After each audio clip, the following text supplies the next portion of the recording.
बिस्मिल्लाहिर्रहमानिर्रहीम। अस्सलाम वालेकुम स्टूडेंट्स। आज हम पढ़ेंगे रोल ऑफ लीवर और स्ट्रक्चर ऑफ विलस के बारे में।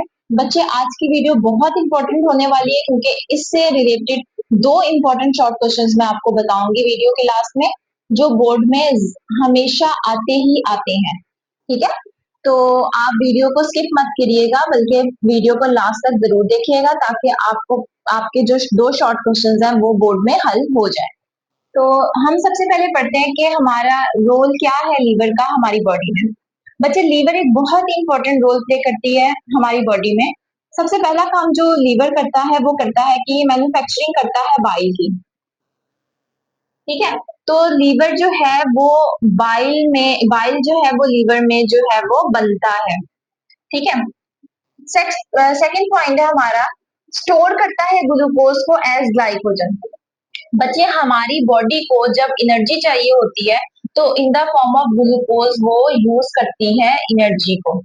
और जब हमने एनर्जी को स्टोर करना होता है तो हमारी बॉडी में जो है वो लीवर जो है एनर्जी को स्टोर करता है in the form of glycogen. तो जब भी बॉडी को जरूरत होगी एनर्जी की तो ग्लाइकोजन ऑटोमेटिकली जो है वो कन्वर्ट हो जाएगा ग्लूकोज में। मींस एक तरह से ये बैंक है हमारा, बैंक में हमने पैसे डिपॉजिट कर दिए और जब हमें चाहिए होंगे तो वहां से हमें पैसे मिल जाएंगे। तो सेम इसी तरह ग्लाइकोजन हमारा बैंक है और यहाँ से हमें करेंसी मिलती रहेगी जितनी हमें चाहिए in the form of glucose, energy की फॉर्म में। थर्ड पॉइंट है, ये कन्वर्ट करता है ग्लाइसिरोल और अमाइनो एसिड्स को ग्लूकोज में। बच्चे, हमें पता है कि ग्लाइसिरोल जो है और अमाइनो एसिड्स मिलकर जो है वो बनाते हैं ग्लूकोज। तो ये ग्लाइसिरोल और अमाइनो एसिड्स को अगेन कन्वर्ट कर देता है इनटू ग्लूकोज। सही है, तो ग्लूकोज और ग्लाइसिरोल और अमाइनो एसिड जो है वो कन्वर्ट हो जाता है ग्लूकोज में इन लीवर। नेक्स्ट है डी अमाइनेशन। बच्चे, डी अमाइनेशन एक ऐसा प्रोसेस है जिसमें अमाइनो ग्रुप जो है वो अमाइनो एसिड से रिमूव कर दिया जाता है। हमारे पास सपोज करें ये एक अमाइनो एसिड है। अमाइनो एसिड की एक तरफ जो है वो लगा होता है अमाइनो ग्रुप। हम अमाइनो ग्रुप को NH2 ग्रुप भी कहते हैं। ठीक है, ये लगा होता है। लीवर ने क्या करना होता है कि इस अमाइनो एसिड में से ये जो अमाइनो ग्रुप है इसको जो है वो रिमूव कर देता है। बच्चे, जब अमाइनो ग्रुप ये रिमूव हुआ है इस प्रोसेस को हम डी अमाइनेशन कहते हैं। तो ये काम कौन करता है? लीवर करता है। नेक्स्ट 5 पॉइंट है हमारा कि जो लीवर है ये अमोनिया को कन्वर्ट करता है यूरिया में। बच्चे, यूरिया हमारा एक एक्सक्रीटरी प्रोडक्ट है। जो ह्यूमंस हैं उनमें जो एक्सक्रीटरी प्रोडक्ट होता है वो होता है यूरिया। तो ये एक एक्सक्रीटरी प्रोडक्ट है हमारा। हम लोग एक्सक्रीशन जब करते हैं तो यूरिया हमारी बॉडी से निकलता है।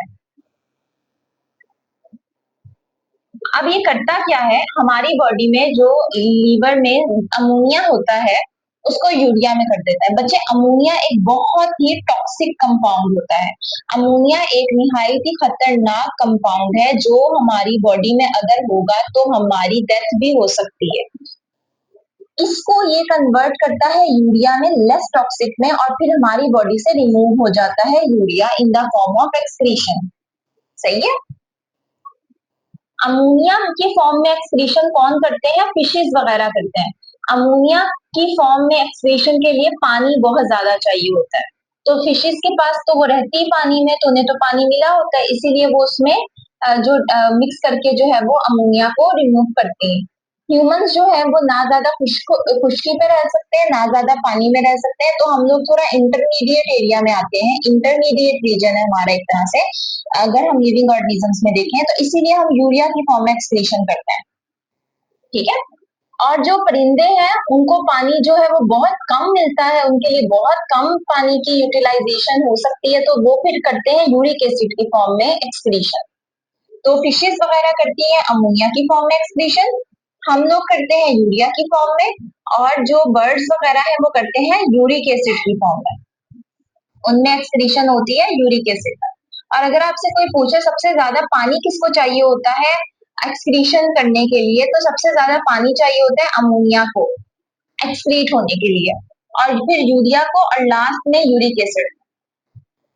ठीक है, नेक्स्ट आ जाता है हमारे पास 6 पॉइंट इसका कि ये सिंथेसाइज करता है बहुत सी प्लाज्मा प्रोटीन्स को। लीवर में बहुत सी ऐसी प्रोटीन्स बनती हैं जो हमारे सेल्स के अंदर यूटिलाइज होती हैं और हमारी कंपोजिशन में हेल्प करती हैं। 7th पॉइंट है बच्चे, ये डिस्ट्रॉय कर देता है ओल्ड ब्लड सेल्स को। बच्चे याद रखना है आपने कि हमारे रेड ब्लड सेल्स की एक लाइफ स्पैन होता है, जब वो कंप्लीट हो जाता है तो ये डिस्ट्रॉय हो जाता है ऑटोमेटिकली। तो रेड ब्लड सेल्स जो है वो जैसे ही अपना लाइफ स्पैन पूरा कर लेता है तो उसकी डेथ हो जाती है। अब वो होती कहाँ पे है बच्चे, वो लीवर में उसकी डेथ होती है। ठीक है, तो ये ऑब्जेक्टिव में पूछा जा सकता है कि डिस्ट्रॉय ओल्ड ब्लड सेल्स जो है वो कहाँ पे डिस्ट्रॉय होते हैं ओल्ड रेड ब्लड सेल्स, तो वो लीवर में होता है। 8 पॉइंट है, ये स्टोर करता है फैट सोल्यूबल वाइटामिन को। तो फैट सोल्यूबल वाइटामिन कौन कौन से होते हैं? ए, डी, ई एंड के। नेक्स्ट आ जाते हैं बच्चे हमारे पास स्ट्रक्चर ऑफ विलस। बच्चे विलस के बारे में हम स्टडी करते हैं कि विलस क्या होता है, कहाँ होता है। विलस स्मॉल इंटेस्टाइन में प्रेजेंट होता है। स्मॉल इंटेस्टाइन में भी कहाँ होता है, क्योंकि स्मॉल इंटेस्टाइन के हम पीछे पढ़ चुके हैं कि 3 पार्ट्स होते हैं। एक होता है ड्यूडिनम,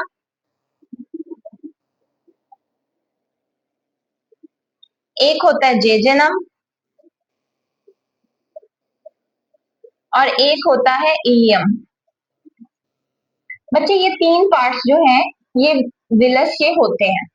जो ड्यूडिनम होता है उसमें ये विलस नहीं होता, ना जेजेनम में होता है। इन दो में विलस प्रेजेंट नहीं होता। फिर कहाँ होता है बच्चे? ये इलियम में प्रेजेंट होता है। इसीलिए हम कहते हैं कि इलियम का सरफेस एरिया ज्यादा होता है और वहां पे सबसे ज्यादा एब्जॉर्प्शन होती है। मैक्सिमम एब्जॉर्प्शन जो है वो हमारे फूड की वो कहाँ पे होती है? इलियम में होती है। तो मैक्सिमम एब्जॉर्प्शन करता है क्योंकि इसका सरफेस एरिया ज्यादा है। सरफेस एरिया ज्यादा क्यों है? क्योंकि यहाँ विलाय प्रेजेंट है। अब विलाय जो होते हैं बच्चे वो कैसे होते हैं? यहाँ पे आपको स्ट्रक्चर मिलेगा, ये देखें आप कि ये स्ट्रक्चर बना हुआ है बच्चे। तो हमारे पास विलाय जो है वो कुछ इस तरह दिखते हैं। बच्चे विलाय के जो है बिल्कुल कवरिंग जो है वो सिंपल कोलमनार एपिथेलियम से होती है। यानी कि अगर आप यहाँ पे देखो ये सारा का सारा जो एरिया है ये सिंपल कोलमनार एपिथेलियम है, ये इसकी कवरिंग है। ठीक है, बीच में जो रेड कलर की नजर आ रही है आपको वेन लाइक स्ट्रक्चर, ये हमारा कैपिलरी नेटवर्क है। सही। और जो एपिथेलियम के अंदर आपको ये ब्लैक कलर के डॉट्स नजर आ रहे हैं बच्चे, ये हमारे गोबलेट सेल्स हैं। ये एपिथेलियम की लाइनिंग में प्रेजेंट होते हैं। ठीक है, ये हम इन्हें गोबलेट सेल्स कहते हैं और ये काम क्या करते हैं? म्यूसिन की प्रोडक्शन करते हैं। ये प्रोड्यूस करते हैं म्यूसिन को। म्यूसिन क्या करता है? एक प्रोटेक्टिव लेयर जो है वो बना देता है ताकि विलाय को जो है वो खतरा ना हो, किसी किस्म का डैमेज ना हो। ये है हमारा कैपिलरी नेटवर्क, ये है हमारे सिंपल कोलमनार एपिथेलियम। यहाँ पे है सिंपल कोलमनार एपिथेलियम में गोबलेट सेल्स, और ये जो बीच में आपको कैपिलरी नेटवर्क के दरमियान में डॉट्स नजर आ रहे हैं ये हमारा लेक्टीन है। तो ये बच्चे हमारा स्ट्रक्चर है पूरा का पूरा विलस का। तो एक विलाय जो है वो ऐसा दिखता है और इस तरह के बहुत सारे विलाय आपको जो है वो मिल जाएंगे उसमें हमारे इलियम में। और इन्हीं की वजह से जो है बच्चे वो हमारी जो ज्यादा से ज्यादा एब्जॉर्प्शन होती है फूड की। अब नेक्स्ट बच्चे मैंने आपको बताया था कि इससे इस वीडियो में मैं आपको दो बहुत ही इंपॉर्टेंट क्वेश्चंस बताऊंगी जो बोर्ड में आने के बहुत ज्यादा चांसेस होते हैं। तो वो हम पढ़ते हैं कि वो कौन से हैं।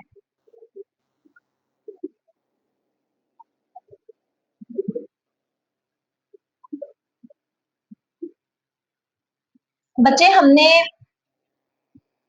एक तो क्वेश्चन जो बहुत ज्यादा पूछा जाता है वो ये है कि आपका रोल ऑफ लीवर का एक तो लॉन्ग भी बन के आ सकता है और ये शॉर्ट भी बन के आ सकता है। ठीक है, दूसरा क्वेश्चन जो आ सकता है वो आपका ये आ सकता है कि व्हाट इज विलाय। अब बच्चे क्या करते हैं, विलाय को सिर्फ डायग्राम बना दी बस खत्म। आपने विलाय के बारे में बताना है, विलाय कहाँ प्रेजेंट होते हैं, आपने बताना है ईएम में प्रेजेंट होते हैं। क्या इनका स्ट्रक्चर पूरा ड्रॉ करना है उनको पहले आपने 2 to 3 लाइंस में आपने थोड़ा सा डिफाइन करना है, उसके बाद आपने इसकी डायग्राम मस्त है बच्चे बनाना। कुछ बच्चे सिर्फ डायग्राम बना आते हैं और कुछ बच्चे सिर्फ डिफाइन लिखाते हैं और कहते हैं हमें 2 नंबर मिल जाएंगे, जबकि ऐसा नहीं होता। आपने डिफाइन भी बनानी है और डायग्राम भी बनानी है। इस शॉर्ट क्वेश्चन के लिए डायग्राम मस्ट है। दूसरा, बच्चे बच्चे क्या समझते हैं कि एक लॉन्ग क्वेश्चन वही आता है जो बहुत लेंथी हो। अब इस वजह से वो उन्हीं क्वेश्चंस को अटेम्प्ट करने की कोशिश करते हैं जो लेंथी लेंथी हो के वो ही लॉन्ग क्वेश्चन में आएगा, जबकि एग्जामिनर ऐसा नहीं सोचता बच्चे। वो देखता है कि कौन सा जो है लॉन्ग क्वेश्चन वो ऐसा उठाता है जो बहुत इंपॉर्टेंट लगे उसको। ठीक है। अब जैसे रोल ऑफ लीवर एक बहुत ही इंपॉर्टेंट टॉपिक है। ठीक है। अब ये आपका 4 नंबर का भी आ सकता है, 5 नंबर का भी आ सकता है, या जितने का भी वो दे। तो इसमें आप पूरे पॉइंट्स लिखोगे आपको मिल जाएंगे। अब बच्चे ने ऐसा सोचा नहीं होता कि इतने छोटे छोटे पैराग्राफ्स भी बन के आ सकते हैं लॉन्ग में, तो वो अक्सर स्किप कर देते हैं और उसको या तो शॉर्ट के लिए कर लेता है। जैसे बच्चे क्या करते हैं, रोल ऑफ लीवर के 2 पॉइंट्स याद कर लिए, शॉर्ट में आ गया तो हम लिख देंगे। फिर जब वही क्वेश्चन लॉन्ग में बन के आता है तो वो फिर उनसे अटेम्प्ट नहीं होता। तो आप लोगों ने ये गलती नहीं करनी, बल्कि ये एक इम्पोर्टेंट लॉन्ग क्वेश्चन है तो आपने इसको अच्छे से याद करना है और अच्छे से इसको तैयार करना है। बच्चे, मैंने पूरी कोशिश की है कि आपको सारा का सारा लेक्चर अच्छे से समझ आ जाए, इजी वे में समझाने की कोशिश की है। तो आई होप कि आज का टॉपिक आपको अच्छे से समझ आ गया हो। वीडियो बच्चे अच्छी लगी हो तो वीडियो को जरूर लाइक कर दीजिएगा और चैनल को जरूर सब्सक्राइब कर दीजिएगा। मिलते हैं नेक्स्ट वीडियो में। अल्लाह हाफिज।